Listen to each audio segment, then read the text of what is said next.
واسه نجات دنیات من که دین و دنیامو حراج کردم. من چه اشتباهی کردم که اینطور یاغی شدی؟ شما سخت گرفتی، چیزیو که بهش عادت نداشتم. من یکی دیگر رو دوست دارم. عشق و عاشقی به این پسر به ارث رسیده. من برای خانوادم، برای رسولم، برای رسوماتم میتونم جونم بدم پسر، ولی نمیتونم جونی رو بگیرم. من خونم و حلالت میکنم. بزن داداش، زود باش. میخواد به شاه میره.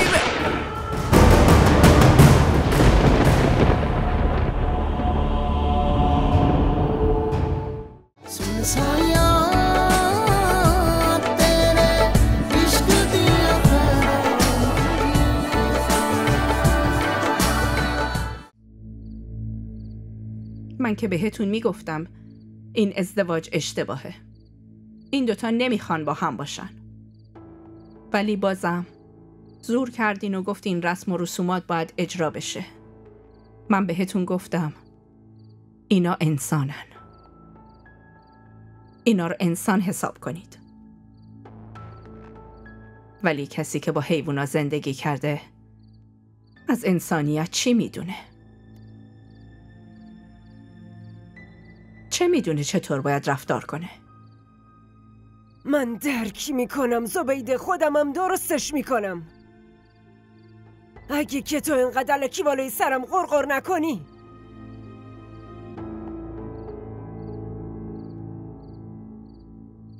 خب شاهمیر، چی میگی؟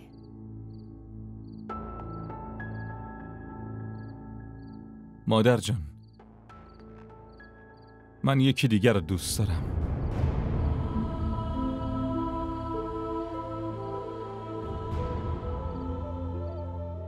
به خاطر خوشحالی شما خیلی سعی کردم با این ازدواج کنار بیام.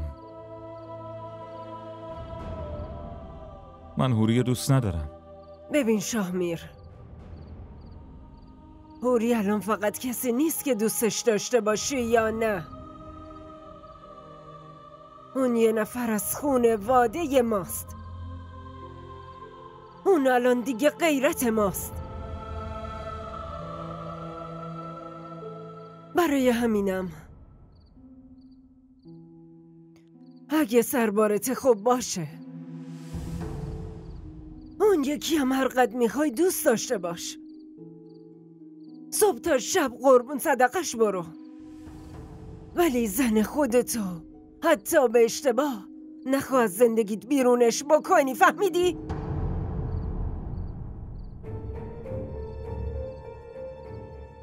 به مادر جان، عجب درس خوبی دادین. میگید کار اشتباه و اشتباه تر کنه؟ پس میخوای اشتباه رو درست کنیم و آبرومون همه جا بره؟ عشق و عاشقی به این پسر به ارث رسیده. تو خون اینه. یادت رفته؟ بابا بزرگش تا لحظه آخر میرفت به اون زن پول میداد.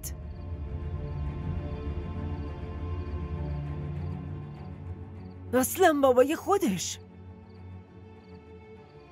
نصف شب تو رو ول میکرد و تنهات میذاشت و این همه راه دور میرفت که به معشوقش برسه. حالا اینم پاشه بره کجاش خیلی عجیبه. مادر جان چرا متوجه نیستی؟ اگه حوری آزاد بشه بهتر میتونه برای خودش تصمیم بگیره. حداقل با یه آدمی زندگی میکنه که قدرش رو بیشتر بدونه، وگرنه همه عمرش باید بشینه توی این خونه و قصه بخوره. خب قصه بخوره، اصلا از قصه بمیره. ولی من نمیتونم همچین اجازه ای به پسرت بدم.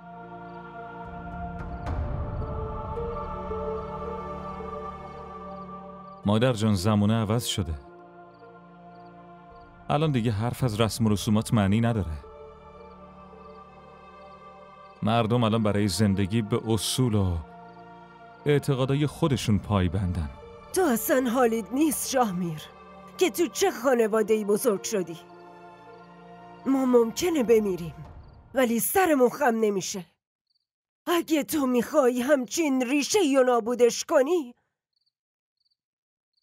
باید بری شاخه خودتو ببری و خودتو از ما جدا کنی، ولی در پناه خودت، زیر سایه خودت، نباید بذاری اون بچه یه تار مو از سرش کم شه. مادر جان اگه بیشتر از این مجبورم کنین، منم از این خونه میذارم و میرم.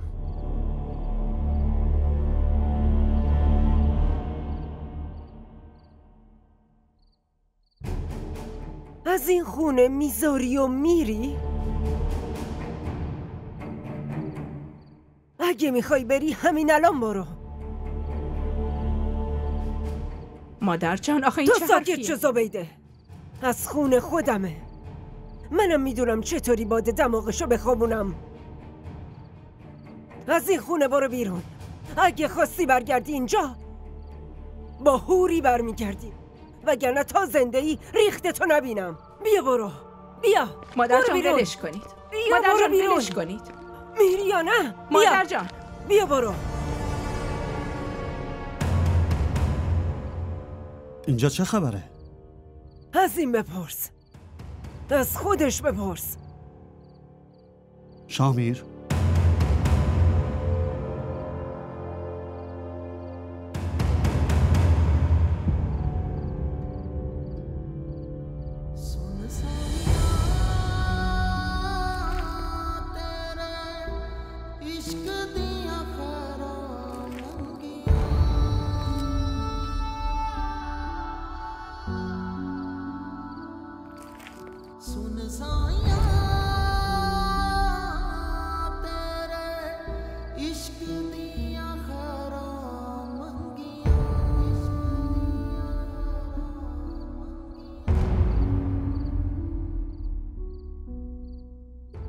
من که بهت گفته بودم چیزی که برای بیرونه رو بذار بیرون.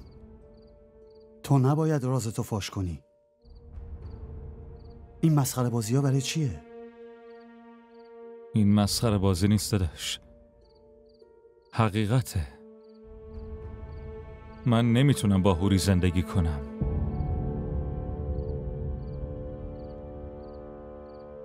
تو چی فکر کردی؟ کراهته؟ این که تو با هوری عقد کردی و تمام، حرفی نیست. خیلی سخته پسر، به همون سختی که این ازدواج جوش خورد. این همه سال از عمو شفیع یه حالی نپرسیدم، یادم رفته بود، عین غریبه ها بود.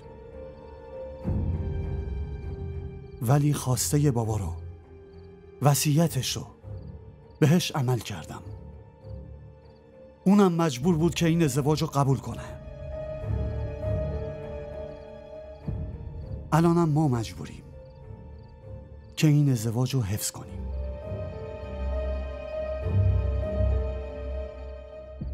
فکرشم نکن که ولش کنی. من نه به اجبار تو کار دارم، نه به وصیت بابا. این زندگی خودمه، هر طورم بخوام ادامش میدم. به خاطر اجبار تو خودمو بدبخت نمی کنم. حرفتو پس بگیر شاهمیر، همین حالا پسش بگیر. چی فکر کردی؟ من برای خانوادم، برای اصولم، برای رسوماتم میتونم جونم بدم پسر، ولی نمیتونم جونی رو بگیرم. حتی اگه برادر تنیم جلوم وایستاده باشه.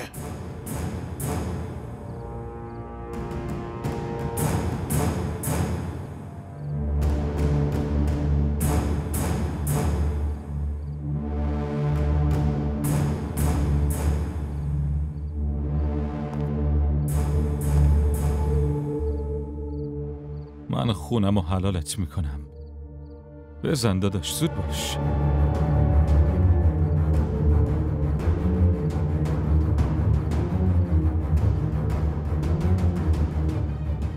مادر جان،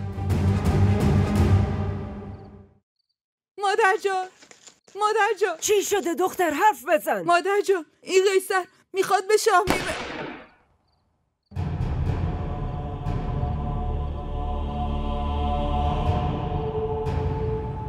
خدا، یا خدا.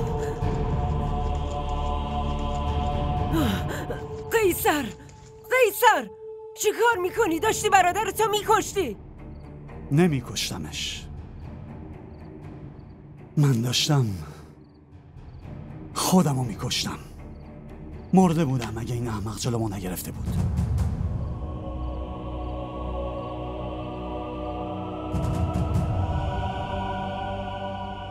از خدا بترس قیصر. به جز کشتن و مردن عین حیوونا چیزای دیگه هم هست. بشین مثل یه انسان یه راهی پیدا کن. فقط یه راه وجود داره. بهش بگو هوریو برگردونه، وگرنه فردا جلوی همه خودمو با تیر خلاص میکنم.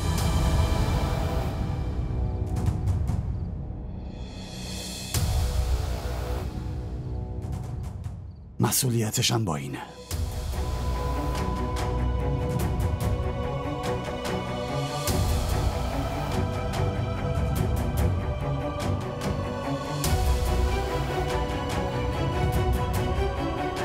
قیصر، قیصر،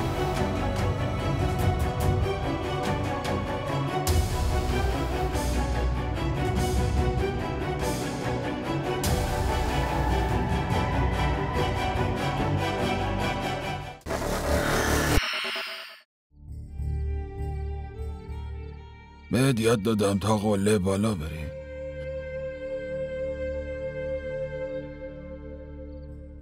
ولی تو از رو دیوار پریدی. این کارا رو من بهت یاد ندادم.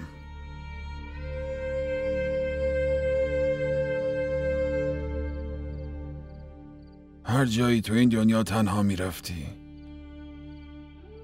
از خونه میرفتی، ولی این کارو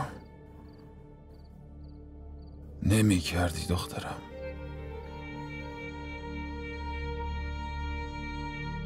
این کارو نمی کردی.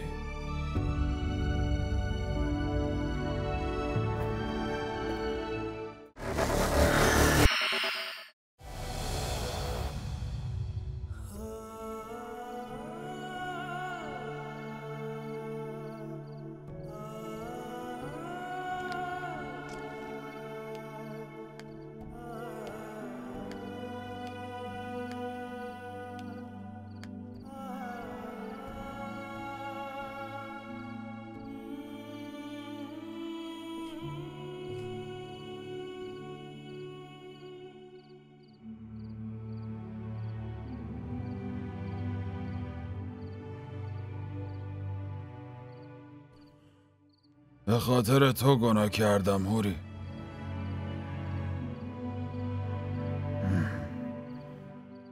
دین و دنیامو نابود کردم. اشتباه میکنی بابا. واسه نجات دنیات من بودم که دین و دنیامو حراج کردم. شما این کارا رو از قصد که نکردی. من همه چی رو از عمد انجام دادم، چون اگه اون موقع دنیاتو نجات نمیدادم همونطوری از چشمت میافتادم که الان افتادم. ولی واسه اینکه واسه یه دختر خوب باشم هیچ چیز کم نذاشتم. به محض اینکه متوجه اشتباهم شدم همون موقع همه ی سعیمو کردم که اشتباهمو هر طور شده جبران کنم. اگه حرف منو باور نداری برو از مامان بپرس. چی ازش بپرسم؟ اونم همون کاریو کرده که تو کردی.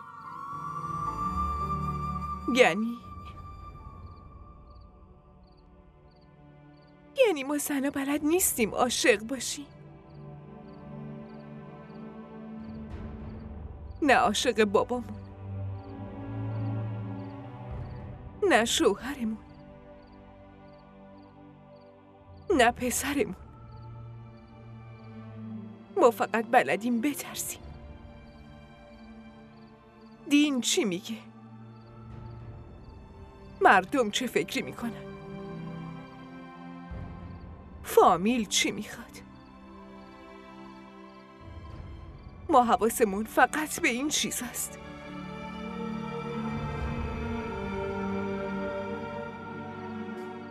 یه چیزی رو بهت بگم بابا. ما دوتا داشتیم سعی میکردیم این جرم رو ازت مخفی کنیم. اون موقع به فکر خودم نبودم اصلا. فقط و فقط فکر شما بودم. من چه اشتباهی کردم اوری؟ تو تربیت تو چی برات کم گذاشتم که اینطور یاغی شدی؟ شما اشتباهی نکردی. شما سخت گرفتی. چیزیو که بهش عادت نداشتم. تو عادت دزدی کردن نداشتی؟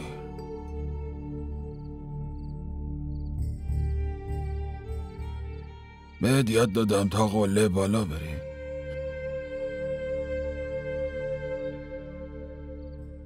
ولی تو از رو دیوار پریدی.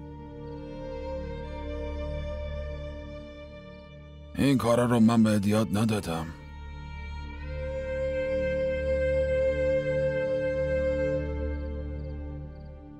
هر جایی تو این دنیا تنها میرفتی، از خونه میرفتی، ولی این کارو نمی کردی دخترم.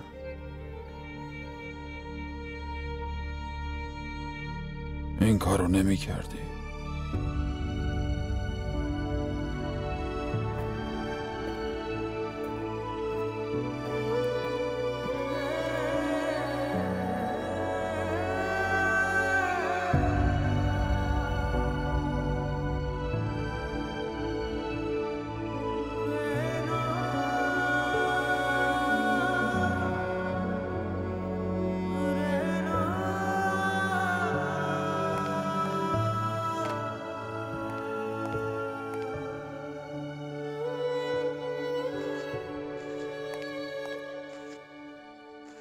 شاهمیر، پسرم، فکرشم نکن از خونه بذاری و بری. تو که میدونی قیصر چقدر لجبازه. تو پاتو از خونه بذاری بیرون، اونم یه گلوله تو مغز خودش شلیک میکنه. من چطوری بدون 2 تا پسرام زنده بمونم؟ اونطوری هم که شما میخواین زندگی کنم، من چطوری زنده بمونم آخه؟ من شرایط تو، حال تو درک میکنم، ولی فقط درک میکنم. اختیاری ندارم. اون پدر و پدر بزرگت فقط رسوماتو میشناختن و بس. هیچ کاری به احساسات تو زندگیشون نداشتن. فقط حرف رسومات بود. صبح تا شب اسیر دست رسوماتشون بودن. برای همین مامان، برای همینه که دارم از این خونه میذارم و میرم. من نمیتونم این پدر و پدر بزرگم بین این همه رسومات نفس بکشم.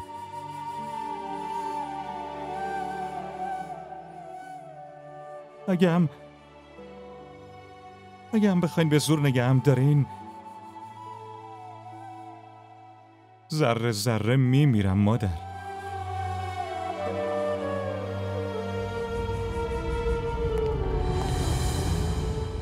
پس باشه شاهمیر، اگه میخوای از رو جنازه داداشت رد بشی و به هدفت برسی، زندگی که دوست داری و بگذرونی، خوشحال باشی، خب برو. جلوتو نمیگیرم، اصلا جلوتو نمیگیرم.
خوشحال باش مادر جان.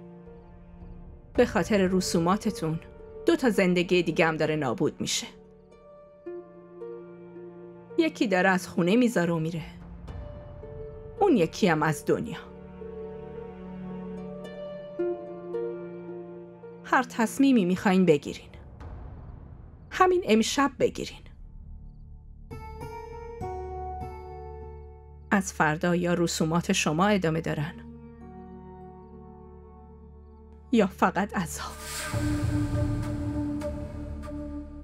هیچ راهی نذاشتین.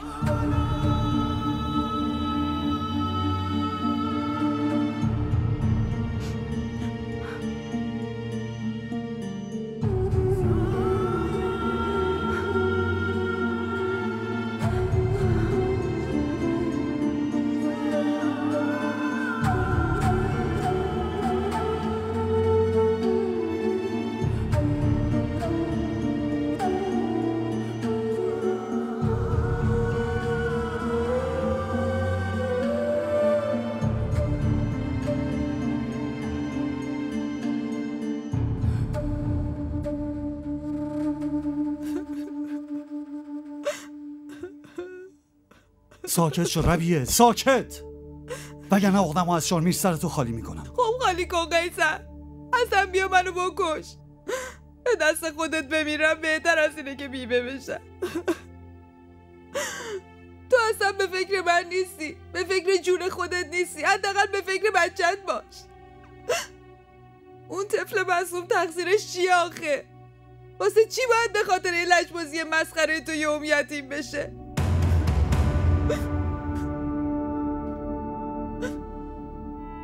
مسخره؟ لجبازی مسخره؟ ربیه این بحث عزت و غیرت خانواده است. کدوم غیرت قیصر؟ واسه اینکه خودتو از 4 سوال مردم راحت کنی؟ بچه طفل معصومت، زن جوونت، مادر بیچارت و مادر بزرگ پیرتو میخوای تو این دنیا ول کنی و خودتو بکشی؟ آخه کجای خودکشی غیرت قیصر؟ بعدش فقط هی میگی غیرت غیرت غیرت. اصلا میدونی معنی این غیرت چیه؟ ربیه! قیصر! دیوونه شدی؟ ها؟ شوهرتی چیش نمیشه خب؟ 100 سالم عمر میکنه. 30-40 سال بعدم که انشالله تو به رحمت خدا رفتی یه زن دوم میگیره. مادر جان بسه انقدر جز و وز نکن. برو لباس منو قیصر رو اتو کن. فردا صبحم میریم شهر، خونه یه حوری.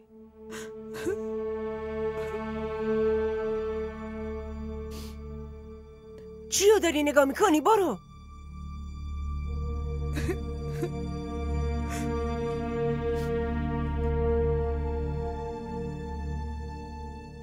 چیو نگاه میکنی؟ حرف منو نفهمیدی؟ ها؟ بدبختی خونه رو برداشته ولی یکم عقل تو کلت نیست. داشتم میترسوندمش که گفتم از خونه بره، بعد رفتی تفنگ گرفتی دستت که چی؟ پس چی کار میکردم مادرم؟ این مگه حرف حالیش میشه؟ اون مثل بقیه جاهل نیست. این تفنگ و دعوا و این چیزا رو نمیفهمه.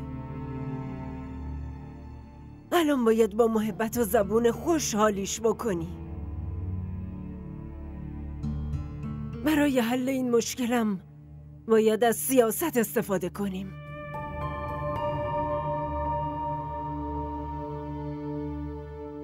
حرفمو فهمیدی؟ بله فهمیدم. خیلی خوب. اینقدرم هرس نخور.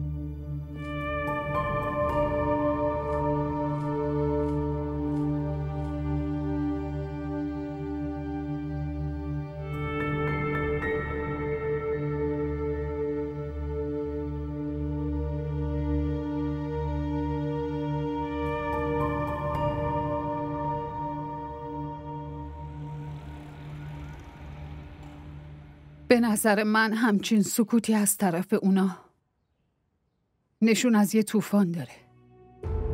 راستش یه طوفانی که زندگیمونو به باد میده. زندگیمون خیلی وقت نابود شده. الان فقط یه چیزایی مونده برای حفظ آبروم. من فکر میکردم تو یه چیزی بگی که آروم شم. اونا عقد کردن چیز ساده ای نیست. مادر جان خاک بر سرمون میکنه. کاری باهوری میکنه که حتی نمیتونی فکرشم بکنی. اونا به تقاضا بی غیرت شدن و بی آبرو شدنشون حوری و یه عمر زندانی میکنن. ولی اگه بذاریم هوریو ببرن ممکنه زندانیش کنن. شفی همین امروز با یه وکیل حرف بزن. قبل از اینکه مادر جان واکنش نشون بده برای طلاق اقدام کن. وقتی از نظر شرعی و قانونی شاهمیر و حوری عقل نبودن، خب پس دیگه طلاق چیه؟ پس مادر جان حقی نداره بخواد برش گردونه. بدبختی همینجاست. با اینکه هیچ حقی نداره ولی حوریو میبره. تو چی فکر کردی؟ پا میشه این همه راه میاد و ساکت و آروم میشینه؟ اره؟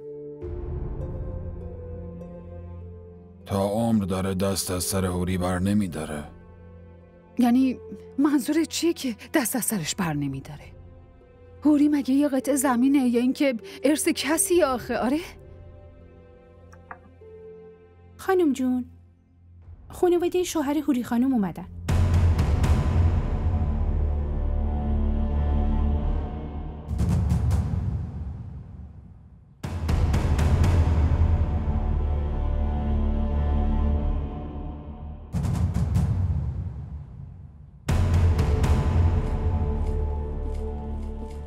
سلام مادر جان. سلام.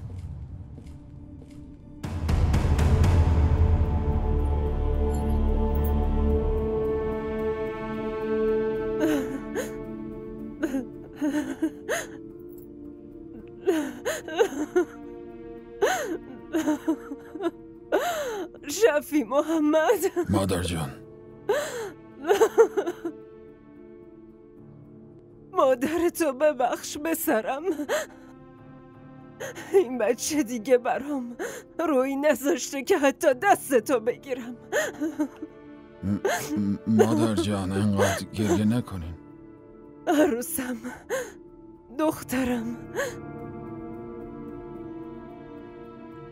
اومدم به خاطر اشتباهات شاهمیر ازتون عذرخواهی کنم. مادر جان اینطوری نکنید. از خجالتم میخوام بیفتم به پاهات دخترم. نه. ولی تا منو نبخشید از این خونه نمیرم بیرون. مادر جان اول بگیرید بشینید. راحت بگیرید بشینید. صحبت میکنیم. بفرمایید.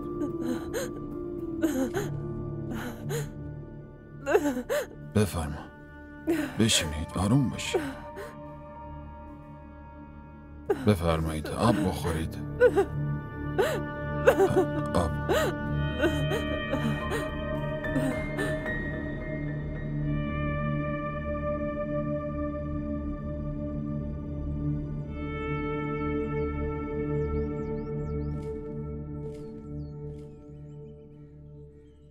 باید خدا رو شکر کنی حوری که شاهمیر هیچی به خانواده‌اش نگفته. تازه اون کلاً همه چی رو به گردن خودش گرفته. ببین کجا چه کار خیری کردی که خدا اینطوری کمکت کرده. خدا نذاشت آبرومون بره، وگرنه اگه مادر جان حقیقت رو میفهمید معلوم نیست چی میشد.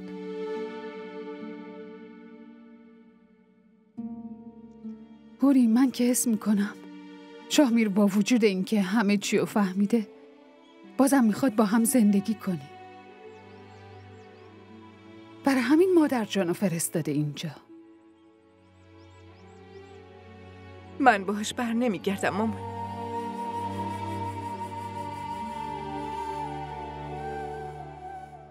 اگه شاهمیر واقعا منو دوست داره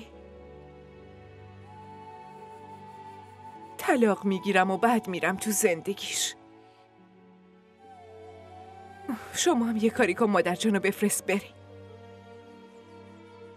ولی آخه هوری لطفاً من تا طلاق نگیرم نمیتونم با شاهمیر روبرو بشم. ولی آخه جمال که مریم زنگ زد بهم.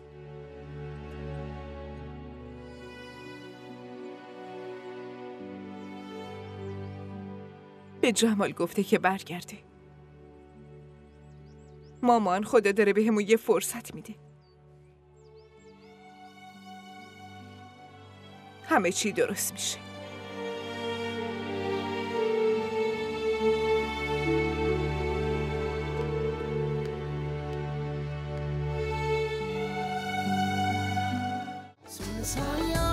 اگه از این قسمت خوشتون اومد برای دوستاتون هم بفرستید.